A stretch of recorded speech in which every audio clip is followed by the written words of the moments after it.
Nagtipon-tipon ang mga hardworking mommies dito sa Milan sa pamamagitan ng European Cheer Dancing Challenge na inorganisa ng Milan Foundation ni founder Lance Sabukel. Dinumog ito ng iba't ibang grupo mula sa ilang bahagi ng Central at Northern Italy.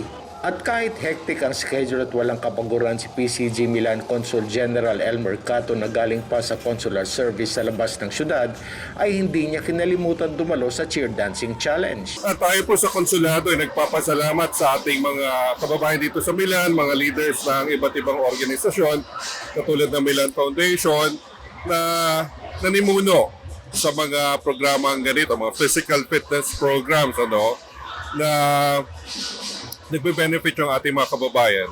Naging champion ng Bisaya International in Milan base sa talaan ng mga judges na sina Josephine Gabriel, Rosel Tan Manabat, Maria Eleanor Villanueva at Nora Pame.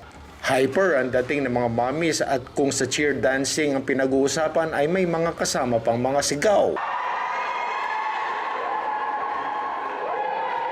Ang gagaling po nila at makikita mo talagang masasaya at gustong-gusto nila yung ginagawa nila. Tampok din sa araw na yon ang exhibition ng bawat grupo.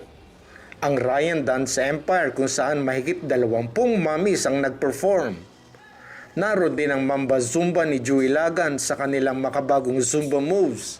Fantastic Mommies, Ed's Zumba, Bayanihan Zumba, Kasikap Mommies, Dynamic Zumba, at LGRM mula sa Roma. Maraming salamat po sa mga participant at ngayong araw ay naging successful ang ating event na Second European Cheer Dancing Challenge. At kahit mabigat ang trabaho ng mga OFW mommies ng buong linggo, ay nakakapaglaan pa rin ng oras sa mga ito para sumali sa mga trending physical activities tulad ng Zumba. Mula sa Milan, Italy, Chet De Castro Valencia para sa Pambansang TV sa Bagong Pilipinas.